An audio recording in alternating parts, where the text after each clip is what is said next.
आज के इस वीडियो में हम देखेंगे बर्थ सर्टिफिकेट यानी कि जन्म प्रमाण पत्र बनाने का कंप्लीट प्रोसेस। चाहे आपको नए बच्चों का बनाना हो या खुद का, चाहे उम्र 18, 20, 25, 50 साल क्यों ना हो चुका हो। अच्छा, अगर आपको नए बच्चों का बनाना है तो बच्चों का जन्म चाहे घर पे हुआ हो या सरकारी अस्पताल में या प्राइवेट अस्पताल में, वहीं पे अगर अस्पताल में जन्म हुआ है तो वहां से कोई सर्टिफिकेट मिला है या कोई डिस्चार्ज कागज वगैरह मिला हो या ना मिला हो, इन सारे ही सिचुएशन में किस प्रकार से जन्म प्रमाण पत्र बनेगा, लाइव स्टेप बाय स्टेप एक सर्टिफिकेट बनाकर दिखाने वाला हूं।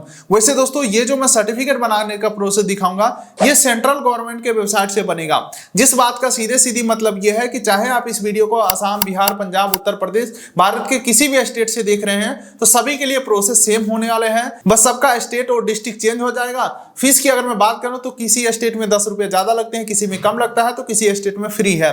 बाकी प्रोसेस सब सेम ही रहने वाला है। तो चलिए इन सब सारे बातों को साइड में रखते हैं। बेहतर जानकारी के लिए चलते हैं कंप्यूटर के स्क्रीन के ऊपर और live step by step complete process देखते हैं। इसके लिए दोस्तों किसी भी ब्राउजर के गूगल में आपको टाइप करना है DCCRS, और ये जो पहला वेबसाइट आ रहा है home civil registration system government of India, इसको आपको ओपन कर लेना है। उसके बाद दोस्तों सबसे राइट कॉर्नर में आपको लॉगिन का ऑप्शन दिखेगा, इसके ऊपर क्लिक करना है और जनरल पब्लिक के ऊपर आपको क्लिक करना है। अब देखिए दोस्तों, यहाँ पे मोबाइल नंबर या ईमेल आईडी डाल के आगे कंटिन्यू करना है। लेकिन दोस्तों यहाँ पे सबसे पहले आपको अकाउंट बनाना पड़ेगा। अकाउंट बनाने के लिए साइन अप ऑप्शन के ऊपर आपको क्लिक करना है। उसके बाद अपना बेसिक सा डिटेल फिल करके अकाउंट बनाना है, जो कि दोस्तों अपना अकाउंट बना लेंगे तो अपने बच्चों का या अपने फैमिली में किसी भी बच्चों का आप बर्थ सर्टिफिकेट यानी कि जन्म प्रमाण पत्र बना सकते हैं। यानी कि मैं ये कह सकता हूं यहाँ पे गार्जियन का डिटेल डाल करके अकाउंट बनाना है, उसके बाद बर्थ सर्टिफिकेट बनेगा। तो यहाँ पे अपना फर्स्ट नेम डाल देंगे, उसके बाद अपना मिडिल नेम डाल देंगे, अपना लास्ट नेम डाल देंगे, जेंडर सेलेक्ट कर लेंगे, डेट ऑफ बर्थ एंटर कर देंगे और नीचे नेक्स्ट के ऊपर क्लिक करेंगे। अभी जो प्रोफाइल बनाते समय हम डिटेल देंगे, इसका कोई माने मतलब नहीं रहेगा। बर्थ सर्टिफिकेट के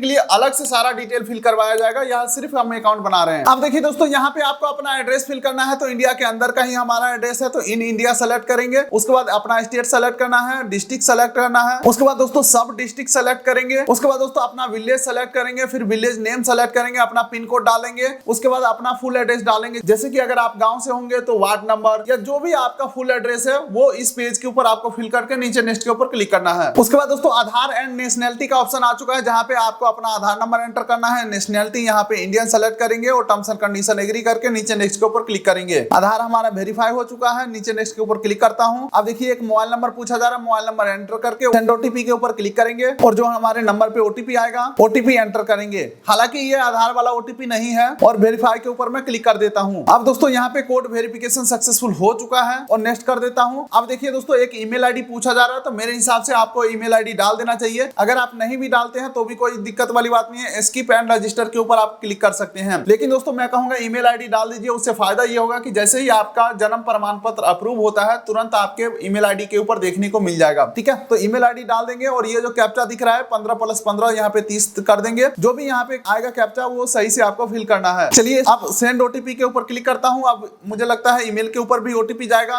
डेफिनेटली ईमेल के ऊपर ओटीपी आ चुका है। ओटीपी मैं यहाँ पे एंटर करता हूँ और वेरीफाई के ऊपर मैं क्लिक कर देता हूँ। ओटीपी भी हमारा वेरीफाई हो चुका है। अब रजिस्टर के ऊपर मैं सिंपली क्लिक कर देता हूँ। अब देखिए दोस्तों हमारा रजिस्ट्रेशन सक्सेसफुल हो चुका है। अब सेम डिटेल के साथ हमें लॉगिन कर लेना है। ईमेल आईडी या मोबाइल नंबर डाल के कैप्चा एंटर करके लॉगिन करेंगे। अब देखिए हमारे नंबर पे ओटीपी गया है, ओटीपी एंटर करके लॉगिन के ऊपर क्लिक करेंगे। चलिए दोस्तों हम यहाँ पे सक्सेसफुली लॉगिन हो चुके हैं। देख सकते हैं जनरल पब्लिक के सामने हमारा आईडी आ चुका है। अब यहाँ पे हम 3 प्रकार के सर्टिफिकेट बना सकते हैं, जो कि आप यहाँ पे देख सकते हो। तीनों ऑप्शन देखने को मिल रहा है, लेकिन हमें जन्म प्रमाण पत्र बनाना है यानी कि बर्थ सर्टिफिकेट। तो यहाँ पे बर्थ के ऊपर क्लिक करेंगे तो आप यहाँ पे देखेंगे रिपोर्ट बर्थ का ऑप्शन देखने को मिल जाएगा। इसके अलावा अगला आ जाता है एड ओल्ड बर्थ इवेंट। ठीक है, तो अगर आपका उम्र ज्यादा हो गया है फिर जाकर के बर्थ सर्टिफिकेट बनाना चाहते हैं तो एड ओल्ड बर्थ इवेंट के ऊपर क्लिक करके जाना है। लेकिन दोस्तों मैं यहाँ पे रिपोर्ट बर्थ के ऊपर क्लिक करके आगे बढ़ता हूँ। चलिए दोस्तों अब यहाँ पे बर्थ रजिस्ट्रेशन का डिटेल्स खुल के आ चुका है।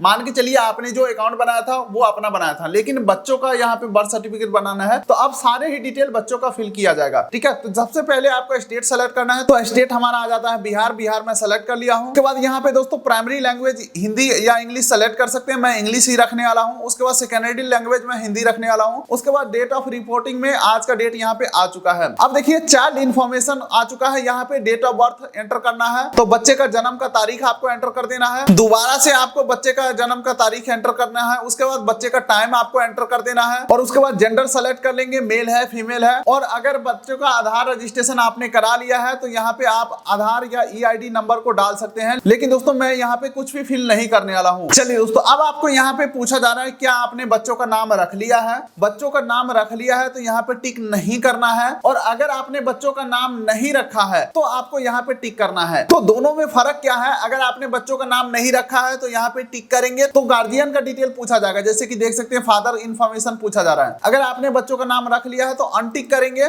तो यहाँ पे बच्चों का नाम पूछा जा रहा है। ठीक है, तो चलिए यहाँ पे मैं बच्चों का नाम रख लेता हूँ। जैसे ही आप ऊपर इंग्लिश में नाम को टाइप करेंगे, नीचे आपका नाम हिंदी में लिख के आ जाएगा। अगर आप कुछ भी सुधार करना चाहते हैं, स्पेलिंग मिस्टेक है, तो इसके ऊपर क्लिक करेंगे तो आपको यहाँ पे कीबोर्ड का ऑप्शन देखने को मिल जाएगा। अपने हिसाब से नाम को सुधार करके ऐड कर सकते हैं। उसके बाद दोस्तों नीचे दोबारा से आपको बच्चे का नाम एंटर करना है और फिर थोड़ा नीचे स्क्रॉल करते हैं तो फादर का इन्फॉर्मेशन पूछा जा रहा है, जहाँ पे फादर का फर्स्ट नेम डालना है, middle name, last name optional है, फर्स्ट नेम यहाँ पे मैंडेटरी है। तो अगर आपका सिंगल नेम है यानी कि गार्जियन का सिंगल नेम है तो फर्स्ट नेम में ही डालेंगे और सेम हिंदी में लिखा हुआ आ जाएगा। एक मोबाइल नंबर एंटर करना है, एक ईमेल आईडी एंटर करना है, आधार नंबर ऑप्शनल है तो आप छोड़ सकते हैं। उसके अलावा दोस्तों मदर का इन्फॉर्मेशन पूछा जा रहा है तो मदर का फर्स्ट नेम डालेंगे, सिंगल नेम होगा तो फर्स्ट नेम में ही डालेंगे। उसके बाद दोस्तों मदर का भी मोबाइल नंबर, ईमेल आईडी डालने का ऑप्शन आ रहा है, आप चाहे तो डाल भी सकते हैं या छोड़ भी सकते हैं। उसके बाद दोस्तों आगे बढ़ते हैं तो address of parents at the time of birth of the child, बच्चों के जन्म के समय आपका एड्रेस क्या था वो चीज आपको एंटर करना है। तो यहाँ पे इन इंडिया पहले सेलेक्ट करेंगे, उसके बाद स्टेट सेलेक्ट करेंगे, उसके बाद डिस्ट्रिक्ट सेलेक्ट करेंगे, सब डिस्ट्रिक्ट सेलेक्ट करेंगे, विलेज, ठीक है, गांव का नाम, पिन कोड डालेंगे, building number, house number, street number, locality, भवन का नाम, मकान नंबर, मतलब कि अपना सारा एड्रेस फिल कर देना है। यहाँ पे आपको 2-3 केसेस हो सकते हैं। मान के चलो बच्चे का जो पिता का घर है वो कहीं और है, यानी कि जो भी है, ठीक है, लेकिन दोस्तों बच्चे का जन्म के समय माता अपने मायके में होंगे या किसी अदर जगह पे होंगे, तो जहां पे भी बच्चे का जन्म हुआ ना, सिर्फ और सिर्फ वो एड्रेस डालना है। आगे हमें परमानेंट एड्रेस फिल करने का ऑप्शन आएगा, ठीक है, तो अभी सिर्फ और सिर्फ वही एड्रेस डालना है जहां पे बच्चों का जन्म हुआ है। लेकिन हाँ, हॉस्पिटल का एड्रेस नहीं डालना है, हॉस्पिटल का एड्रेस अभी आगे पूछा जाएगा। चलिए तो अपना एड्रेस फिल करेंगे। चलिए उसके बाद नीचे स्क्रॉल करेंगे तो परमानेंट एड्रेस ऑफ पेरेंट्स का यहाँ पे ऑप्शन आ चुका है। मान के चलिए हमारा परमानेंट एड्रेस है बिहार में, रहता हूँ पंजाब में, तो करंट एड्रेस में हमने फिल किया पंजाब वाला एड्रेस, यानी कि बच्चों का जन्म का स्थान में पंजाब वाला एड्रेस फिल कर दिया।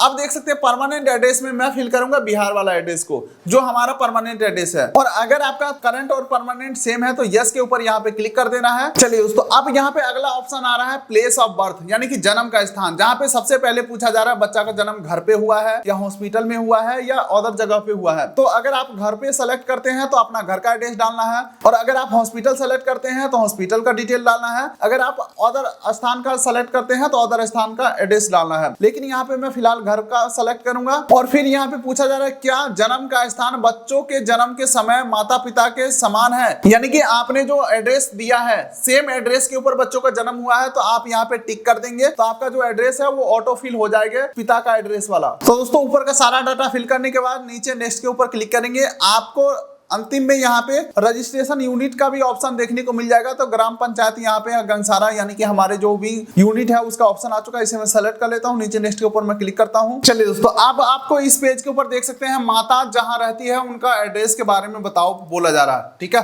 तो जनरली क्या हो सकता है यहाँ पे, या तो माता मायके में रहते हो या ज्यादातर केसेस में करंट परमानेंट एड्रेस सबका सेम ही होता है, माता भी अपने हस्बैंड के यहाँ ही रहते हैं, ठीक है। तो इस केसेस में आप यहाँ पे टिक कर सकते हो और आपका जो भी करंट परमानेंट एड्रेस पहले से था वो एड्रेस यहाँ पे ऑटो फिल हो जाएंगे। अब अगला यहाँ पे आ जाता है फादर इन्फॉर्मेशन। यहाँ पे पिता के बारे में सूचना देना है, जिसमें सबसे पहले पूछा जा रहा है किस धर्म से आते हैं, हिंदू, मुस्लिम, सिख, ईसाई, तो अपने हिसाब से सेलेक्ट करेंगे। उसके बाद फादर का एजुकेशन क्वालिफिकेशन यहाँ पे पूछा जा रहा है, तो अपने हिसाब से सेलेक्ट कर सकते हैं। उसके बाद फादर का ऑक्युपेशन यहाँ पे करते क्या है, तो अपने हिसाब से सेलेक्ट करेंगे। उसके बाद दोस्तों मदर का इन्फॉर्मेशन पूछा जा रहा है, तो मदर का यहाँ पे जाति धर्म सेलेक्ट करेंगे। उसके बाद मदर का क्वालिफिकेशन सेलेक्ट करेंगे। उसके बाद दोस्तों मदर का ऑक्युपेशन सेलेक्ट करेंगे। उसके बाद दोस्तों नीचे स्क्रॉल करेंगे तो अदर इन्फॉर्मेशन में देख सकते हैं सबसे पहले पूछा जा रहा है माता का शादी के समय उम्र कितना था, तो अपने हिसाब से देख लेंगे, जो भी है फिल करना है। उसके बाद दोस्तों अगला पूछा जा रहा है बच्चे का जन्म के समय माता का उम्र क्या था, और अगला यहाँ पे पूछा जा रहा है टोटल कितने बच्चे हैं, तो आपको यहाँ पे अपने हिसाब से फिल कर लेना है। चलिए दोस्तों, अब जन्म से संबंधित कुछ और जानकारी पूछा जा रहा है, जहाँ पे देख सकते हैं type of attendance eight delivery. तो यहाँ पे दोस्तों स्टार्टिंग में हमने सेलेक्ट किया था कि बच्चे का जन्म घर पे ही हुआ है, जिस वजह से यहाँ पे ऑप्शन आ रहा है कि किसके मदद से घर पे जन्म हुआ है,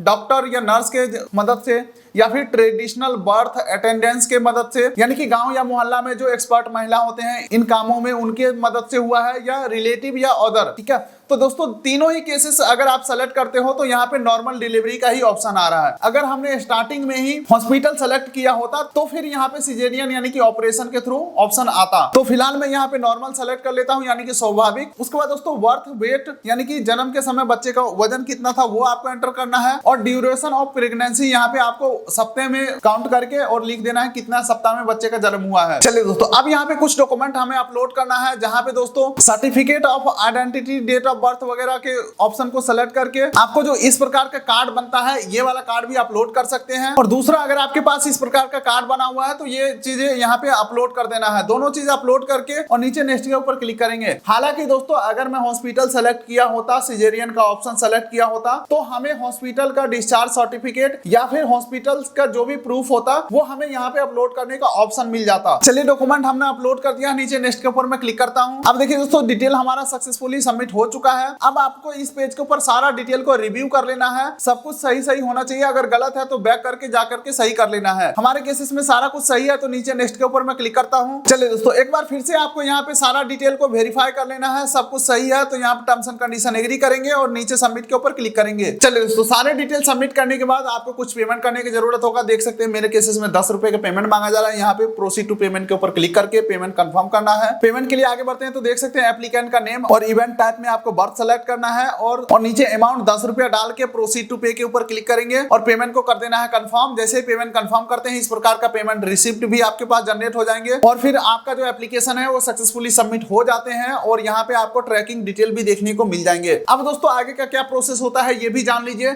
जैसे ही आप डिटेल सबमिट करते हैं, आपके जो भी नजदीकी पंचायत होगा वहां पे रिक्वेस्ट जाएगा, वो लोग वेरिफिकेशन करेंगे। हो सकता है आपके घर पे आ सकते हैं, या हो सकता है तो वो ऑनलाइन भी अप्रूव कर देंगे। अगर आपको काफी लंबे समय तक यहाँ पे पेंडिंग दिखाता है तो आप अपने पंचायत में जाकर के पूछ सकते हैं कि भाई मैंने बर्थ सर्टिफिकेट के लिए अप्लाई किया था, आप लोग उसे अप्रूव कर दो। तो यहाँ पे आसानी से आपका जो बर्थ सर्टिफिकेट है वो अप्रूव हो करके, और आपको जैसे ही अप्रूव होते हैं आपके ईमेल के ऊपर सर्टिफिकेट आ जाएगा, या आप यहाँ पे लॉगिन करके दोबारा से डाउनलोड भी कर पाओगे। तो यही रहने वाला कंप्लीट प्रोसेस 2025 के अंदर, अगर आप अपना बर्थ सर्टिफिकेट यानी कि जन्म प्रमाण पत्र बनाना चाहते हैं। उम्मीद करता हूँ वीडियो अच्छा लगा तो वीडियो कर दिए लाइक, चैनल कर दिए सब्सक्राइब, ताकि मिलेंगे ऐसे ही किसी अगले वीडियो में। तब तक के लिए नमस्कार।